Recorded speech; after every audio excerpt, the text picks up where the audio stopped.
Rachel's going to talk a little bit about traditional publishing. The pros and the cons are here.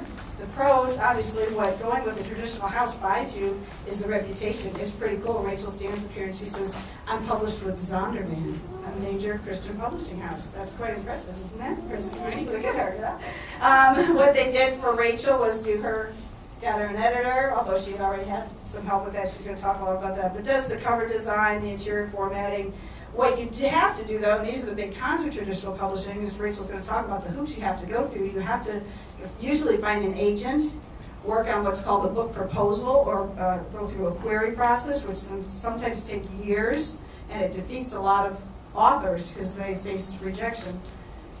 You still have to do your own marketing. Rachel will talk about one of the reasons she's here is her publicist doesn't do everything for her. People like to meet the author, so she's still doing a lot of publicity herself. You're on their schedule. You will face rejection, probably. And, I guess I already said you have to get an agent. Why don't you come up? These are just some tips that I get. Again, I've not been traditionally published, but from other authors.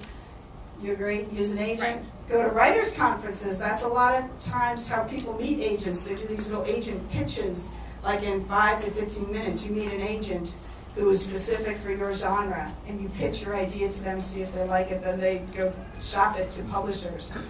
You have to be very patient. And traditional publishing is a very good choice if you have wide, broad appeal to a mass market. I published my first book for the homeschool market. I know that no traditional publisher was going to be interested, and that's why I went with self-publishing. So, introduce yourself. Hey y'all, I'm Rachel Coker. I am from Virginia, so I'm kind of like saying y'all as much as I can this week because I keep getting weird looks whenever I say it, and that kind of cracks me up. But I am 17 years old. I am a published author with Zondervan, which I assume a lot of you guys have heard about Zondervan. They're owned by HarperCollins. They're one of the largest Christian publishing companies that's out there right now. But when I was 15 years old, I got a contract for my first novel with Zondervan that I wrote when I was 14. I wrote it just in the evenings when I was finished with school. I've always loved to write since I was 11 years old, and so it's just a story that I had in my heart for a long time. It's this first book that you see over here. It's purple. It's really pretty. And this is called Interrupted, right? So I started writing this book when I was 13 years old. I had an uncle who passed away with a brain tumor, and I was very sad, and so as a way of dealing with my grief, I started writing a story about this girl who grew up in the 1940s, and her mother passed away with a brain tumor. And she's very bitter, and she's angry, and as she grows older, she starts to realize that, sometimes God lets these things happen to us for a reason. And sometimes, we can grow because of that. We can learn to love people. We can learn to embrace our family. So this is just, stuff that a kid is writing. My parents probably didn't think very much of it at the time. I didn't really talk about wanting to be an author or anything like that. But when I finished writing it, I was like, oh my gosh, I have 200 pages written on my computer. What am I going to do with this? And I didn't know anything about publishing books at all. So I did what any well-brought-up, intelligent 14-year-old girl would do, and I Googled, how do you get a book published? And that is where I've gotten the majority of my information from. It's just using the internet, okay? So I figured out I have to get an agent. Getting an agent is not like I expected at all. I was thinking Hollywood, like I'm going to be flying places, I'm going to be like all these stars with their agents. It's not like that. Agents are actually kind of boring, but they're really important people to have on your side and on your team. And so I actually ended up writing what Mrs. Topp was talking about. You want to write a proposal. You want to write a cover letter. So what this basically looks like if you're trying to get published by a traditional publishing company is you want to send an email, or some people prefer handwritten, typed or whatever letters, and you want to tell them, about yourself. And so mine basically consists of, hey, I'm a teenager, which wasn't very impressive, I'm sure, at the time, but I just told them, I'm in high school, I love to write, I would love to have a career writing, and this is a story that I wrote. And so I talked about my story. I told them a little bit about my book.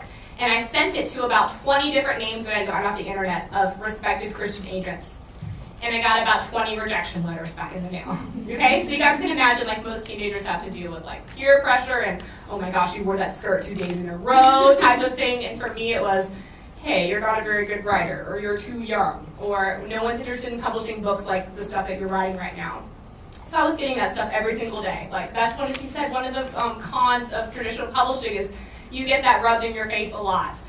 People who aren't interested and who you don't have the right fit for. But all it takes is one person who is interested to really make things happen. And I finally got that one man. He's a very great agent, one of the most respected in the business. His name is William K. Jensen. And he read my cover letter, and the first thing he thought was, oh, I homeschooled my kids. That's so cute. I'm going to do this kid a favor. I'm going to read her story and give her some advice.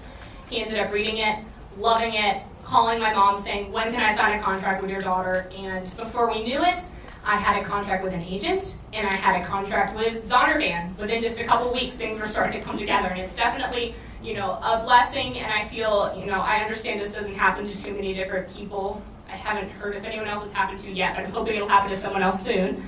But, so I think that the most important thing, if we're talking specifically about traditional publishing, is to get your name out there to agents and to get people to like you and to form relationships with people. The more relationships you have with people on the inside, the better your chances of getting published or one of these big companies is going to be. You have to have something that's going to relate to people. For me, I'm a 17-year-old girl, so I blog and I go and I speak to different groups of young people and I try to be funny and interesting. And I'll make like vlog videos on my website where I'm talking about my two different personalities. I'm a teenager and I'm an author. So I'll read like reviews for my book and I'll read them like in British accents and I'll be like, Chasing Jupiter by Rachel Coker. And people will just love it. They'll be like, oh, this is so funny and so cute.